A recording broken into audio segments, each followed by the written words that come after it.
Kita ke kasus berikutnya, Saudara. Komisi Pemberantasan Korupsi menetapkan mantan Menteri Agama Yakut Khalil Qomas sebagai tersangka dugaan korupsi kuota haji tahun 2024. Juru bicara KPK Budi Prasetyo bilang selain mantan Menteri Agama Yakut Khalil Qomas, satu staf khusus di Kementerian Agama ikut terseret menjadi tersangka. Namun KPK belum merinci berapa kerugian negara yang ditimbulkan sebab masih dalam kalkulasi Badan Pemeriksa Keuangan atau BPK. KPK mengimbau Biro Perjalanan Haji dan Umroh maupun asosiasi bisa kooperatif selama pengusutan perkara. Terkait dengan perkara kuota haji, kami sampaikan update-nya bahwa confirm KPK telah menetapkan 2 orang sebagai tersangka. Yang pertama Saudara YJQ selaku ex-Menteri Agama dan yang kedua Saudara IAA selaku staf sus Menteri Agama pada saat itu. Dalam perkara dengan sangkaan kerugian keuangan negara atau pasal 2 pasal 3. Juru bicara KPK Budi Prasetyo juga menjelaskan KPK menduga ada penyelewengan dalam pembagian 20.000 kuota tambahan yang diberikan pemerintah Arab Saudi. Jika sesuai Undang-Undang Penyelenggaraan Ibadah Haji dan Umroh, 92% dari kuota itu adalah untuk haji reguler. Namun dalam perjalanannya aturan tersebut ternyata tidak dijalankan. Di mana dalam konstruksi perkaranya dari kuota haji tambahan yang diberikan pemerintah Arab Saudi kepada pemerintah Indonesia, yaitu sejumlah 20.000 yang seharusnya untuk menutup panjangnya antrian di penyelenggaraan haji reguler, kemudian dilakukan diskresi oleh Kementerian Agama, dibagi menjadi 50%, 50%. Sehingga penyelenggaraan haji reguler mendapatkan slot 10.000 dan penyelenggaraan haji khusus mendapatkan slot 10.000 atau dibagi rata. Yang kemudian dari diskresi yang bertentangan dengan undang-undang tersebut mengakibatkan kerugian keuangan negara. Dengan ditetapkannya Yakut Khalil Qomas sebagai tersangka oleh KPK, ini menambah daftar panjang menteri di era Presiden Joko Widodo terseret kasus korupsi. Setidaknya ada 6 menteri yang sudah menerima vonis dan menjalani hukuman.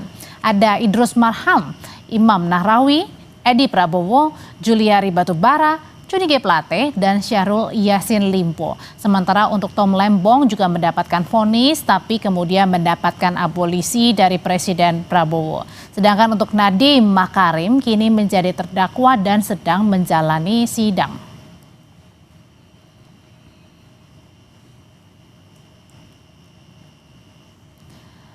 Lebih lanjut terkait dengan penetapan tersangka mantan Menteri Agama periode 2020-2024 Yakut Khalil Qomas, kita simak laporan dari jurnalis Kompas TV, ada Eril Wiranata dari gedung KPK. Eril, jadi pasca sudah ditetapkan sebagai tersangka oleh KPK, apa langkah selanjutnya yang akan dilakukan penyidik KPK?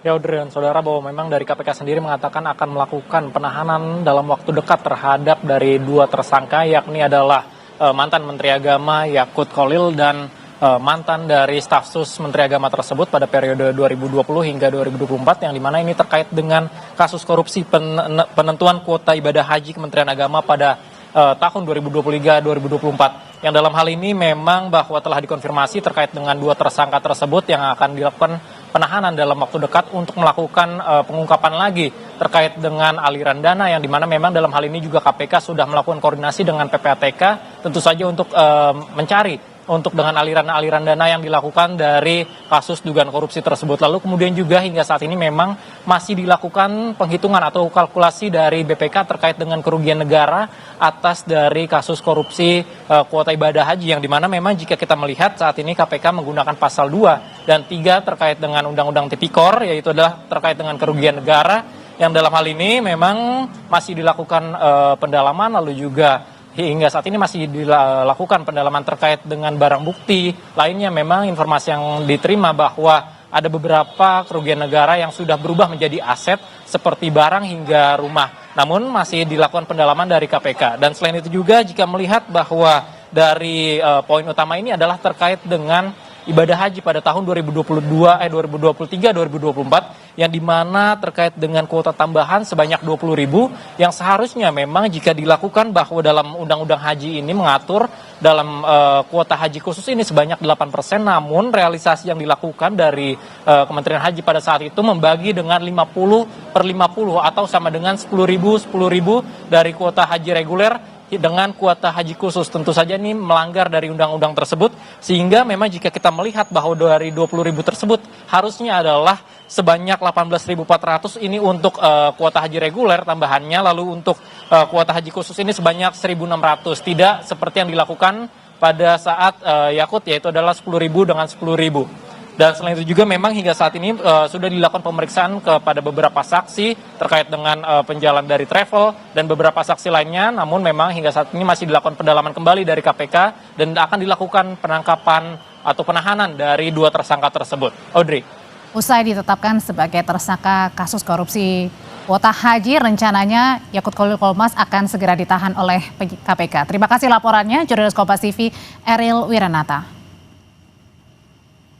Muncul pertanyaan kemudian, apakah bakal ada tersangka lain setelah Komisi Pemberantasan Korupsi menetapkan mantan Menteri Agama Yakut Khalil Qomas sebagai tersangka dugaan korupsi kuota haji? Saya diskusikan ini bersama peneliti Pusat Kajian Anti Korupsi UGM Zainur Rahman. Mas Zainur, apa kabar? Selamat sore, kabar baik. Terima kasih sudah bergabung bersama kami. Ini kan Gus Yakut sudah beberapa kali dipanggil KPK, terutama dalam proses penyidikan waktu itu. Membaca konstruksi hukumnya setidaknya sejauh ini, apakah memang sesulit itu kemudian KPK melakukan penyidikan dan baru kemudian sekarang Gus Yakut ditetapkan sebagai tersangka? Ya, memang ini ada banyak pertanyaan publik ya, yang harapannya nanti bisa terjawab dengan jelas di persidangan yang terbuka untuk umum. Kenapa demikian? Misalnya, saya juga bertanya-tanya, mengapa menggunakan pasal 2 atau pasal 3 Undang-Undang Tipikor yang sekarang menjadi pasal 603 atau 604 KUHP? Mengapa bukan menggunakan pasal suap atau gratifikasi? Apakah ini soal kebijakan dari Menteri Agama yang dianggap melanggar pasal 64 Undang-Undang Haji, di mana di sana seharusnya untuk kuota ibadah haji khusus itu hanya 8%, tetapi ketika ada tambahan diberikan kuota sebesar 50%. Yang menjadi pertanyaan, ketika ada seorang pejabat negara melakukan penyalahgunaan kewenangan atau melawan hukum, tujuannya untuk apa? Ya biasanya karena ada konflik kepentingan, ada suap, ada gratifikasi, ada interest pribadi. Seharusnya itu yang dikejar oleh KPK. Sehingga ini harapannya nanti ketika sudah ditetapkan sebagai tersangka ini, KPK akan segera untuk membawanya ke pengadilan agar semua bisa diperlihatkan kepada publik secara terang benderang bagaimana dulu pengambilan kebijakan untuk penentuan kuota ibadah haji khusus tambahan yang kemudian harusnya 8% menjadi 50% itu. Apakah murni karena keputusan diskresi oleh Menteri Agama atau dipengaruhi oleh interest yang melawan hukum? Itu yang paling penting. Tapi apakah memang sulit untuk menggali kasus ini sampai akhirnya baru sekarang ketahuan Gus Yakut harus bertanggung jawab dalam kasus ini versi penyidik KPK? Harusnya kalau saya boleh berkomentar, tidak ya. KPK itu sudah pernah menyampaikan kepada publik bahwa ada dugaan aliran dana dari pihak-pihak swasta, dalam hal ini adalah penyelenggara ibadah haji khusus, kepada penyelenggara negara yang berada di Kementerian Agama. Artinya itu kan ada dugaan suap atau paling minim adalah gratifikasi. Nah kan kemudian dengan pendekatan follow the money harusnya itu bisa dipetakan dengan laporan hasil analisis transaksi keuangan, uang itu dari mana, kepada siapa, kemudian dibagi kepada siapa saja, untuk tujuan apa. Dugaannya ini kan ada jual beli kuota dari travel ini agar mereka bisa mendapatkan kuota tambahan. Karena kuota tambahan itu kan cukup besar ya. 8% naik menjadi 50% ya dari 20.000 itu ya. Artinya kan ini potensi keuntungan yang relatif besar bagi mereka sehingga mereka dengan cara apapun memperebutkannya. Nah, itu yang seharusnya diusut oleh KPK dari dulu. Saya juga bertanya-tanya kenapa ini kemudian berkepanjangan baru sekarang untuk ditetapkan sebagai tersangka. Yang juga menarik begini, karena pengumuman tersangka ini kan awalnya sempat dijanjikan KPK baru akan diumumkan tersangka itu setelah tahu nilai kerugian negaranya, tapi sekarang malah kebalikannya. Ini bagian dari strategi kah menurut Anda? Ya, itu juga jadi pertanyaan, salah satunya gitu ya. Nah, soal apakah KPK itu harus meminta kepada BPK dulu untuk menghitung, atau sebenarnya KPK bisa menghitung sendiri, itu perdebatan yang tidak akan pernah selesai. Tetapi berdasarkan praktik dan berdasarkan putusan Mahkamah Konstitusi, KPK itu boleh menghitung sendiri kerugian keuangan negara yang terjadi pada sebuah perkara korupsi. Dan itu sudah ada sekian banyak putusan pengadilan yang menguatkan itu, meskipun mungkin ada beberapa hakim yang meminta agar perhitungan keuangan negara, kerugian keuangan negara itu dilakukan oleh Badan Pemeriksa Keuangan. Nah, seharusnya KPK dari awal hitung sendiri kalau memang mau mengumumkan segera. Tapi kalau KPK memang minta kepada BPK untuk membantu menghitungkan, harusnya pengumuman ini dilakukan setelah keluar hasil penghitungan oleh BPK. Tinggal KPK pilih mana metode yang menurut mereka paling tepat, kemudian konsekuen. Nah, saya lihat di sini agak tidak nyambung. Minta bantuan kepada BPK untuk hitung, tetapi umumkan tersangkanya sebelum hitungan BPK itu diterima oleh KPK. Apakah ini kemudian tidak menimbulkan risiko sendiri bagi KPK? Itu juga menjadi sebuah pertanyaan. Nah, saya melihat ini terlalu banyak pertanyaan untuk kasus yang sebenarnya dari sisi konstruksi perkaranya tidak terlalu rumit. Nah, ini harapannya KPK bisa buat konferensi pers yang jelas. Ini kan belum ada konferensi pers yang jelas ya. Baru sekadar keterangan dari jubir dan juga jawaban secara melalui pesan singkat oleh salah satu pimpinan KPK. Tidak seperti kasus-kasus lain yang KPK membuat konvers oleh pimpinan KPK, kemudian dijelaskan kronologi kasus posisinya secara jelas, kemudian bagaimana KPK akan menyelesaikan perkara ini. Ini kan baru 2 ya tersangkanya. Yang lain bagaimana gitu? Karena baru 2, tapi Anda membacanya konstruksi yang ada sekarang masih ada kemungkinan tersangkanya bertambah? Jelas. Masa hanya 2 orang inilah, itu kalau memang ada jual beli kuota misalnya, jual beli kuota itu siapa yang membeli? Yang membeli juga harus dijerat, yang membeli ya mereka-mereka para penyelenggara ibadah haji khusus itu, travel haji khusus itu gitu ya. Juga para penyelenggara negara di internal Kementerian Agama yang KPK pernah sampaikan informasi ada pihak-pihak yang diduga menerima aliran dana.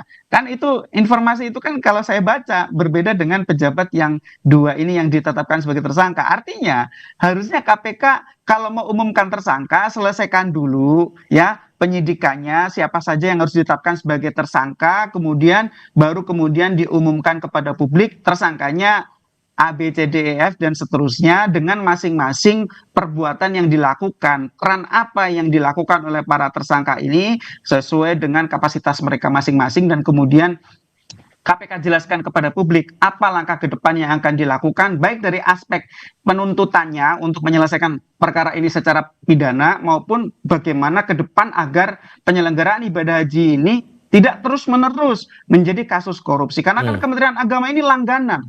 Menterinya langganan menjadi tersangka korupsi, kan ini sangat memalukan ya. Meskipun kasusnya beda-beda ya, ada kasus haji, ada kasus untuk dana operasional menteri, tetapi intinya ini butuh pendampingan dari KPK. Meskipun nanti ke depan mungkin akan ada jawaban, oh ke depan nggak akan itu ada korupsi di Kementerian Agama terkait dengan ibadah haji. Ya iya, karena sudah dipindah ke Kementerian Haji, ada kementerian baru gitu ya. Pertanyaannya itu kementerian baru apakah akan menjawab masalah atau ikut kena penyakit dari Kementerian Agama, itu juga masih menjadi pertanyaan lagi. Nah, nama Yakut Kholil ini pada akhirnya kan menambah daftar jajaran menteri di era Presiden ke-7 RI Joko Widodo yang tersangkut dalam kasus korupsi. Muncul pertanyaan juga di publik begini, Mas. Masih ada celah tampaknya untuk dalam proses pembuatan kebijakan yang pada akhirnya ada tindakan korupsi di situ. Sejauh mana Anda membaca atau menganalisis ini semua?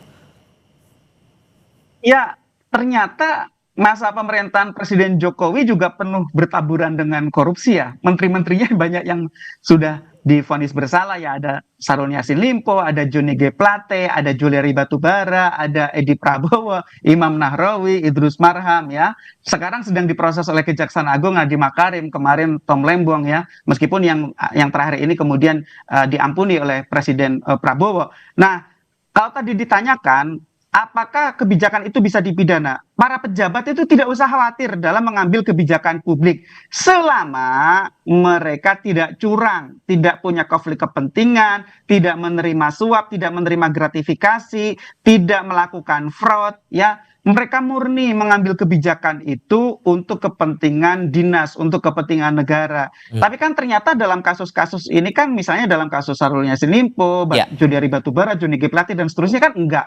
Mereka menerima keuntungan pribadi, memperkaya diri sendiri dan orang lain. Artinya memang mereka korup gitu. Nah, kalau mereka memang korup ya KPK harus tegas, dan saya mengapresiasi KPK ya kembali masuk ke Liga Utama dengan menangani korupsi yang dilakukan selevel menteri. Gitu ya. Bahkan ada satu wakil menteri Prabowo nih yang lagi diproses oleh KPK, Immanuel Ebenezer Wamenaker ya.